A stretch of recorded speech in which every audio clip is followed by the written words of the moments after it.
तो हेलो दोस्तों, आज की नई वीडियो में आपका फिर से स्वागत है। आज की वीडियो में हम पढ़ने वाले हैं आज का नया टॉपिक, आवेशित चालकों के संयोजन पर आवेशों का पुनः वितरण एवं ऊर्जा हानि।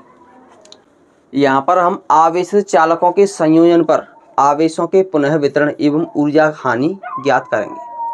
तो सबसे पहले हम मान लेंगे, माना हमारे पास कोई दो चालक हैं। क्या है? दो चालक ए और बी है। क्लियर है?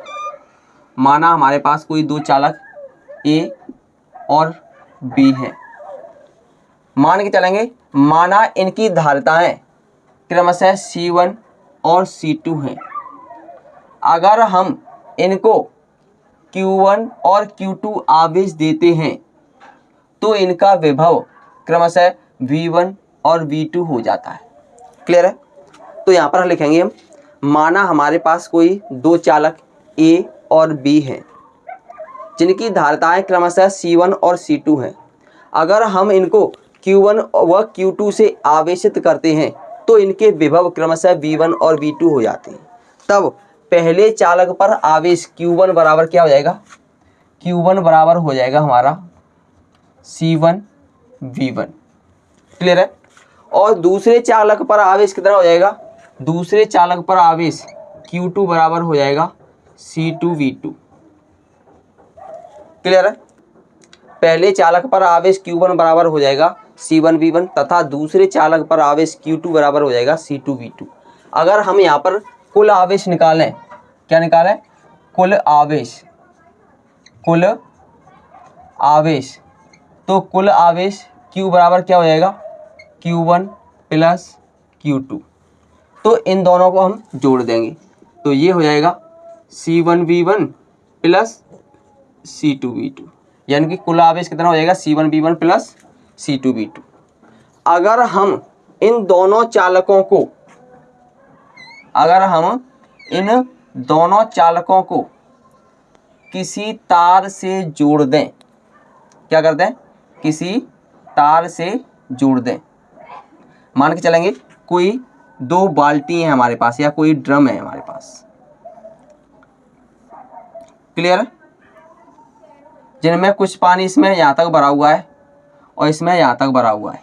अगर हम इन दोनों को किसी पाइप से जोड़ दें, जैसे कि इसकी धारिता कुछ है, इसकी धारिता कुछ है, यहाँ पर इसकी धारिता C1 है और इसकी धारिता C2 है, और इनका विभव कुछ है, इनका विभव कुछ है, मतलब इसका तल कुछ और है, इसका तल कुछ और है, मतलब लेवल ये कुछ और लेवल तक भरा हुआ है, ये कुछ और लेवल तक भरा हुआ है।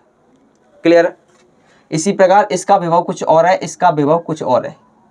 अगर हम इसको किसी पाइप से जोड़ दें तो इसमें उच्च लेवल से पानी बहेगा निम्न लेवल की ओर, यानी कि उच्च स्तर से निम्न स्तर की ओर पानी का बहाव होगा, और जब तक होगा तब तक इन दोनों का लेवल समान न हो जाए। क्लियर है? ठीक इसी प्रकार जब हम किसी चालक तार से इन दोनों चालकों को जोड़ देंगे तो उच्च विभव से निम्न विभव की ओर आवेश का प्रवाह होगा। तो यहाँ पर मान के चलेंगे, पहले आवेश है Q1 और यहाँ पर हो जाएगा Q1 डैश, और दूसरे आवेश पर हो जाएगा, यानी कि दूसरे चालक पर आवेश हो जाएगा Q2 डैश। और विभव कैसा हो जाएगा? अगर इनका तल समान हो जाता है तो इसमें विभव भी कैसा हो जाता है? समान हो जाता है। यहाँ पर विभव V हो जाता है और यहाँ पर भी विभव V हो जाता है। क्लियर है? तो यहाँ पर लिखेंगे, संयोजन के पश्चात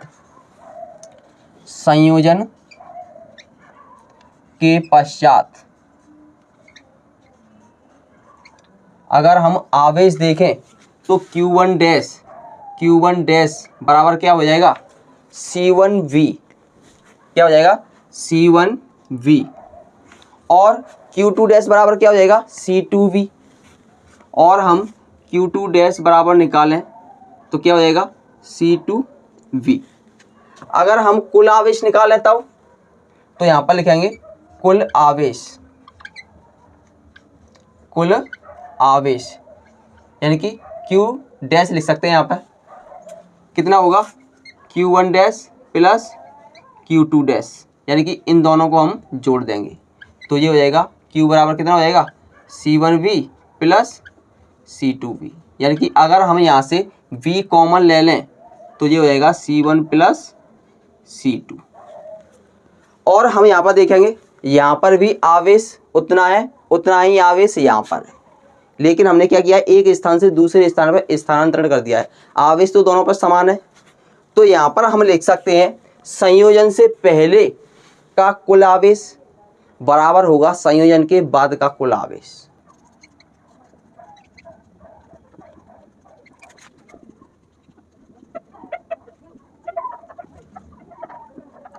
तो यहाँ पर हमने लिख दिया है संयोजन से पहले चालकों पर कुल आवेश बराबर होगा संयोजन के बाद का कुल आवेश।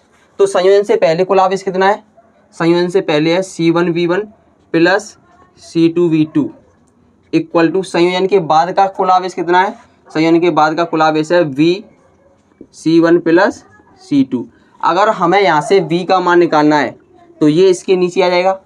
इसका मतलब ये है कि V बराबर क्या हो जाएगा, C1V1 plus C2V2 upon C1 plus C2। ये हो जाएगा हमारा V का मान, यानी कि संयोजन के बाद जो हमारा विभव होगा वो। अगर हम यहाँ पर संयोजन के पश्चात कुल आवेश निकालें तब, तो यहाँ पर लिखेंगे संयोजन के पश्चात कुल आवेश Q1 डैश इक्वल टू कितना है C1V, कितना है C1V, V का मान कितना है ये है, तो इसे लिखेंगे C1V1 plus C2V2 upon C1 plus C2। Clear है। और अगर हम Q2 डैश बराबर निकालें तब, तो ये हो जाएगा Q2 dash equal to C2 V का मान कितना है, V का मान है ये, तो लिखेंगे C1V1 plus C2V2 upon C1 plus C2। Clear है। इसको मान लेंगे हम समीकरण फर्स्ट, इसको मान लेंगे समीकरण नंबर सेकंड। अगर हम समीकरण फर्स्ट में समीकरण सेकंड से भाग कर दें तो लिखेंगे समीकरण फर्स्ट डिवाइडेड बाई समीकरण सेकंड। तो यहाँ पर देखेंगे Q1 dash upon Q2 dash बराबर, ये इससे कैंसिल हो जाएगा, क्या बचेगा C1 अपॉन C2 बचेगा, क्या बचेगा C1 अपॉन C2 बचेगा। अतः हम यहाँ पर लिख सकते हैं आवेशों के संयोजन के पश्चात पुनः वितरण उनकी धारिताओं के अनुपात के बराबर होता है। क्लियर है। अगर हम यहाँ पर चालकों के विभव में परिवर्तन निकालें तो चालकों के विभव में क्या परिवर्तन हुआ है, आवेश तो हमने निकाल लिए, यहाँ पर लिखेंगे चालकों के विभव में परिवर्तन।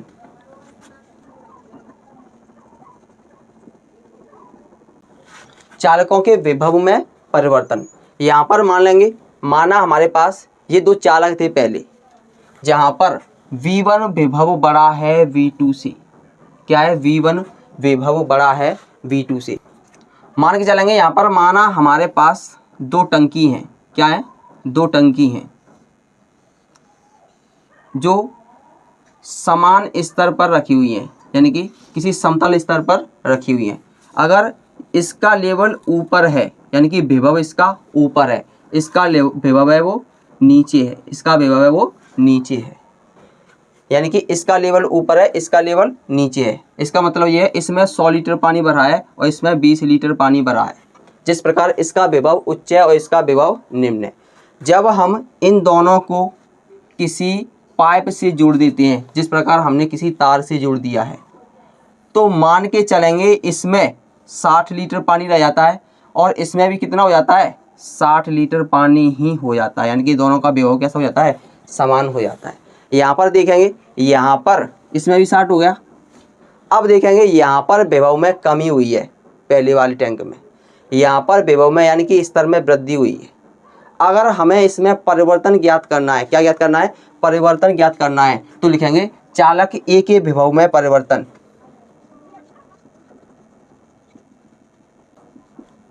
तो यहाँ पर हमने लिख दिया है चालक ए के विभव में परिवर्तन, यानी कि डेल्टा V बराबर। अब यहाँ पर देखेंगे पहले पानी ज़्यादा था या अब पानी ज़्यादा है, पहले पानी ज़्यादा था यानी कि 100 लीटर था, तो पहले विभव ज़्यादा था, उसके बाद में विभव इसमें कम हो गया है। पहले कितना विभव था V1, उसके बाद कितना विभव हो गया है V। तो यहाँ से अगर हम V का मान रख दें, यहाँ से अगर हम V का मान रख दें तो ये हो जाता है V1 माइनस V का मान कितना है C1V1 plus C2V2, C1V1 plus C2V2 upon C1 plus C2, ये हो जाता है हमारा V का मान।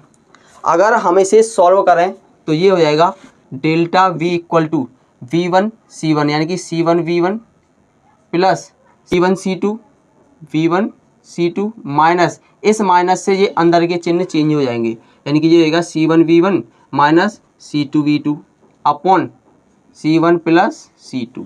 यहाँ पर देखेंगे C1 V1 प्लस माइनस के कैंसिल हो जाएंगे। क्लियर है? अगर हमें डेल्टा V का मान निकालना है तो यहाँ से क्या है, यहाँ से हमारा C2 कॉमन आ रहा है तो C2 कॉमन ले लेंगे। क्या बचेगा? V1 माइनस V2 बचेगा। क्या बचेगा? V1 माइनस V2 बचेगा। ये तो हो गया हमारा पहले विभव में, पहले चालक के विभव में परिवर्तन। अगर हमें दूसरे चालक के विभव में परिवर्तन देखना है तो सबसे पहले देखेंगे हमारा पहले पानी कम था, उसके बाद में पानी बढ़ गया है। इसका मतलब है हमें यहाँ से घटाना है ये वाला, यानी कि V में से घटाना है V2 को। तो लिखेंगे चालक B के विभव में परिवर्तन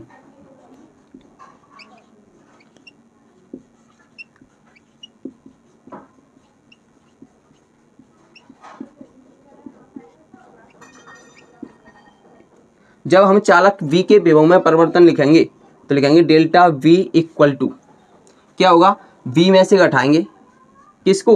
V2 को, तो लिखेंगे V2। क्लियर है? तो यहाँ से अगर हम V का मान रखेंगे, V का मान कितना है? C1 V1 plus C2 V2।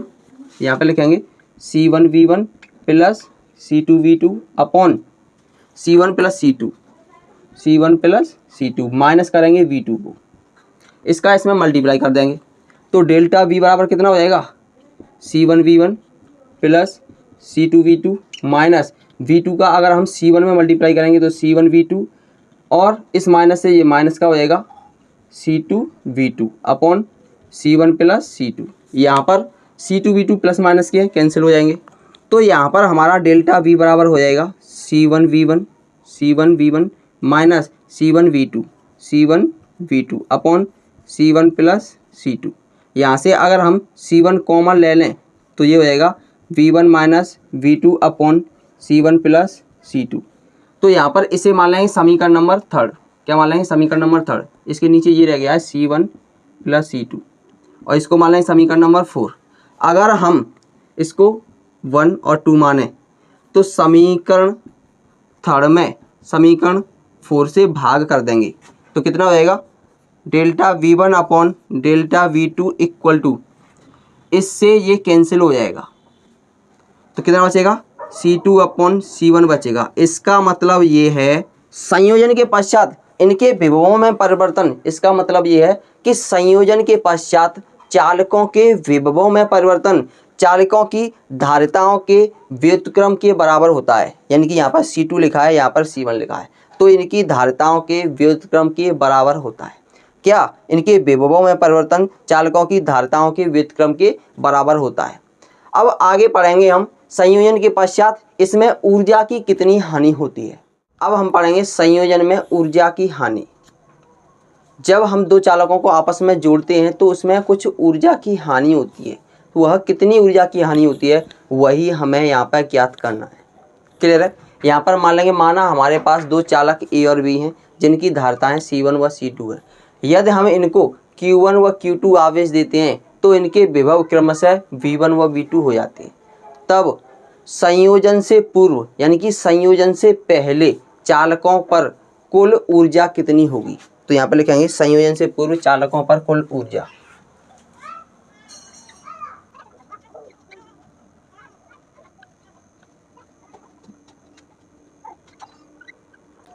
तो यहाँ पर हमने लिख दिया है संयोजन से पूर्व चालकों पर कुल ऊर्जा।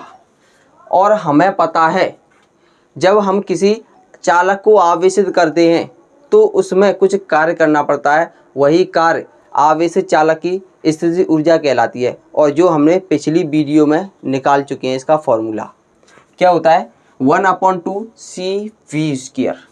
तो यहाँ पर अगर हम कुल ऊर्जा U निकालें यानी कि हम इसे U1 मान लेंगे, U1 निकालें तो कितनी हो जाएगी?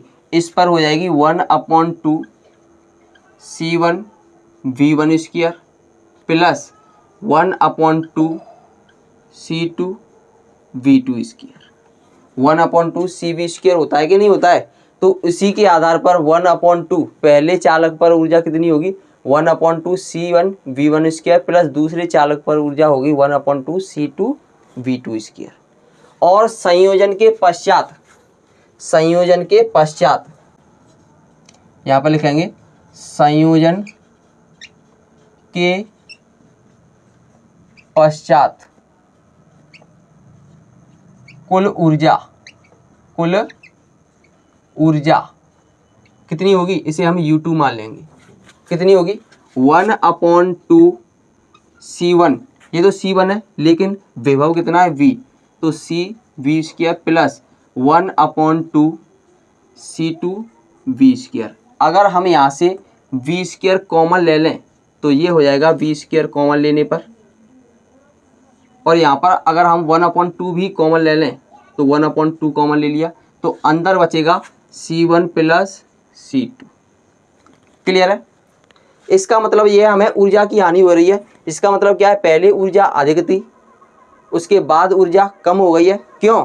क्योंकि इसने भी कुछ ऊर्जा ली गई होगी, यहाँ पर भी तो कुछ ऊर्जा खत्म हुई होगी, ऊर्जा की हानि हुई है। इसका मतलब क्या है, पहले ऊर्जा अधिक थी उसके बाद ऊर्जा कम है, तो इसकी ऊर्जा में से हम दूसरी वाली यानी संयोजन के बाद वाली ऊर्जा को हम माइनस कर देंगे। तो लिखेंगे ऊर्जा की हानि। क्या लिखेंगे, ऊर्जा की हानि। कितनी हानि हुई है इसे हम डेल्टा U से प्रदर्शित करेंगे। तो हम पहली वाली ऊर्जा में से बाद वाली ऊर्जा को माइनस कर देंगे, यानी कि U1 minus U2 equal to पहले कितनी ऊर्जा है 1/2 C1V1 square plus 1/2 C2V2 square, minus कर देंगे इस वाली ऊर्जा को, तो ये हो जाएगा V square upon 2 C1 plus C2। यहाँ पर हमें 1/2 सभी में कॉमन दिख रहा है, तो यहाँ से अगर हम 1/2 कॉमन ले लें तो ये हो जाएगा अंदर इसमें C1V1 square plus C2V2 square minus V का मान रख देंगे यहाँ पर। V का मान कितना होता है, V का मान हमने पहले निकाल लिया है C1V1 plus C2V2 upon C1 plus C2, क्योंकि इसका स्क्वायर है तो यहाँ पर इसका भी स्क्वायर हो जाएगा और यहाँ पर इसका भी स्क्वायर हो जाएगा। क्लियर है। इंटू में क्या है C1 प्लस C2, यहाँ से क्या होगा एक घात को यहाँ से एक कम कर देंगे। क्लियर है। तो हमारे पास क्या बचेगा, हमारे पास बचेगा 1/2, ये बचेगा C1V1 square plus C2V2 square minus इसका होल स्क्वायर खोल देंगे हम C1V1 square plus C2 square V2 square plus 2AB C1V1 C2V2। Clear है। अपॉन C1 प्लस C2 बचेगा यहाँ पर, क्योंकि एक स्क्वायर है वो कट गया है। अगर हम इसका इसमें मल्टीप्लाई करें तो ये हो जाएगा हमारा 1/2 तो जैसा है वैसा ही रहेगा। C1 का इसमें मल्टीप्लाई करेंगे तो C1 स्क्वायर हो जाएगा V1 स्क्वायर, इसमें मल्टीप्लाई करेंगे C1 का तो ये हो जाएगा plus C1 C2 V2 square. अगर हम C2 का इसमें मल्टीप्लाई करें तो ये हो जाएगा C1 C2 V1 square plus C2 का इसमें मल्टीप्लाई करें तो ये हो जाएगा C2 स्क्वायर V2 स्क्वायर। अगर इस माइनस को खोलें यानी कि इस कोष्टक को खोलें तो अंदर के सभी चिन्ह चेंज हो जाएंगे, जो प्लस का है माइनस का हो जाएगा, माइनस का है प्लस का हो जाएगा। यहाँ पर तो सभी प्लस के हैं तो सभी कैसे हो जाएंगे माइनस के। ये हो जाएगा माइनस का C1 square V1 square minus C2 square V2 square minus 2 C1V1 C2V2। Clear है। अपॉन बट्टे में क्या है, अपॉन में C1 प्लस C2। यहाँ पर देखेंगे C1 स्क्वायर V1 स्क्वायर और यहाँ पर C1 square V1 square minus की। यहाँ पर देखेंगे C2 square V2 square plus की है, C2 square V2 square minus की। क्लियर है। अब यहाँ पर इसे हम आगे सॉल्व करें तो ये हो जाएगा 1/2 अपनी जगह पर ही रहेगा। यहाँ पर देखेंगे C1 C2 और C1 C2 कॉमन ले लेंगे। यहाँ से अगर हम C1 और C2 को कॉमन ले लेंगे तो अंदर क्या बचेगा, हमारे पास अंदर बचेगा सबसे पहले V1 square plus V2 square और क्या बचेगा C1 C2 तो गया, माइनस के 2V1 V2 बचा है, माइनस के 2V1 V2 बचा है। क्लियर है। और अपॉन में क्या बचा है, अपॉन में बचा है C1 प्लस C2, जिसे हम इस प्रकार लिख सकते हैं 1/2 जैसा है वैसा ही रहेगा, C1 C2 upon C1 plus C2। और यहाँ पर देखेंगे V1 square plus V2 square minus 2V1 V2, तो ये बन रहा है हमारा V1 माइनस V2 का होल स्क्वायर। लेकिन हम ये नहीं बोल सकते हैं V1 माइनस V2 का बनेगा या V2 माइनस V1 का बनेगा, तो यहाँ पर हम अंतर वाला चिन्ह लगा देंगे। यहाँ पर हमारा विभव V2 भी बड़ा हो सकता है, V1 भी बड़ा हो सकता है। इसका मतलब ये है कि हमारी ऊर्जा की हानि यानी कि डेल्टा U बराबर कितना आ गया, 1/2 C1 C2 upon C1 plus C2, C1 C2 upon C1 plus C2 और V1 V2 का होल स्क्वायर। ये हो जाएगा हमारा ऊर्जा की हानि, यानी कि दोनों चालकों को जोड़ने पर यानी कि संयोजन करने पर हमें ऊर्जा की हानि इतनी होगी। क्लियर है।